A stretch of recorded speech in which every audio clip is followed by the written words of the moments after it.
ભરૂચના વોર્ડ 2 માં નગરસેવકો જેસીબી સાથે વરસાદના પાણીના નિકાલ માટે નીકળ્યા હતા। ભરૂચના વોર્ડ નંબર 2 માં પણ વરસાદી પાણીના નિકાલ માટે નગરસેવકો જેસીબી સાથે વરસતા વરસાદમાં મેદાનમાં ઉતર્યા હતા। ભરૂચ નગરપાલિકાએ વરસાદી પાણીના નિકાલ માટે કાચ સફાઈમાં વેટ ઉતારી છે, જેના પગલે વરસાદી પાણીનો નિકાલ ન થતા પશ્ચિમ વિસ્તારના વોર્ડ નંબર 2 ના નગરસેવકો રહેણાંક વિસ્તારમાં વરસાદી પાણી ફરી વળતા સ્થાનિક નગરસેવકોએ ડુંગળી, શેરપુરા, લક્ષ્મીનગર સહિતના અલગ અલગ વિસ્તારોમાં વરસાદી પાણી ભરાતા જાતે જ જેસીબી વડે કાચ પાડીને વરસાદી પાણીના નિકાલ કરવાના પ્રયાસો કરતા સ્થાનિક રહીશોએ પણ રાહત અનુભવ્યો હતો। સતત વહેલી સવારથી વરસાદ વરસી રહ્યો છે, ત્યારે અમારા વોર્ડ નંબર 2ના તમામ કાઉન્સિલરો અને એમની ટીમ દ્વારા સતત પરિસ્થિતિનું મોનિટરિંગ કરી રહ્યા છે। સતત અમે મેદાનમાં રહીને કામ કરી રહ્યા છીએ। જ્યાં પાણી ભરાયું છે ત્યાં જેસીબીની મદદથી પાણીનો વાયર કઈ તરફ જઈ શકે તે માટેની વ્યવસ્થા કરી રહ્યા છે। ત્યારે હું વોર્ડ નંબર 2ની તથા સમગ્ર શહેરની પ્રજાને કહેવા માંગુ છું કે વરસાદ ખૂબ વરસી રહ્યો છે।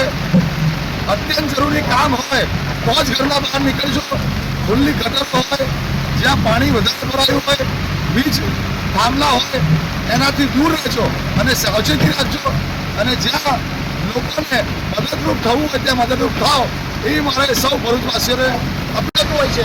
અને સમગ્ર ગુજરાતને ગરબડી નાખતા આ જગતના તાજને ખુશ કરવા માટે અને જે વરસાદ પડી રહ્યો છે, સમગ્ર તંત્ર પણ અલગ છે અને સાથે સાથે 2 નંબર વોર્ડમાં જે સૌથી મોટો નગરપાલિકાનો વોર્ડ છે, એ નગરપાલિકાના વોર્ડ સમા અમે સમગ્ર અમે બધા ભેગા રહીને આખી ટીમ વર્ક, અમે 4 કોર્પોરેટર અને આખી ટીમ વર્ક અમારા જે તે પાણી ભરાતા કાચના છે તે કાચની જગ્યા પર જેસીબીથી સવારથી લઈને જેસીબી લઈને અમે લોકો આવ્યા છે અને જેટલું બને એટલું પાણી જે ભરાયું છે એનું નિરાકરણ લાવીએ છીએ।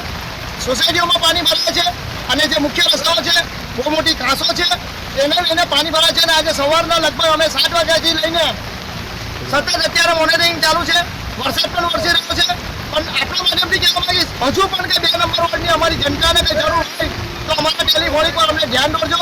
કંઈક અહીં કંઈક તો ધ્યાન દો। પ્રશાસન તમારી સાથે, પ્રશાસન તરફથી, તંત્ર તરફથી, નગરપાલિકા તરફથી બી અમને ફોન આવ્યા છે કે કંઈ જરૂર હોય તો કહેજો, કોઈ સ્થળાંતરનું હોય તો કહેજો, કોઈ ઘરમાં પાણી ભરવાના મુદ્દા હોય તો કહેજો। નગરપાલિકા તરફથી પણ કહેવામાં આવ્યું છે, એટલે હમણાં પણ આભાર માનીશ।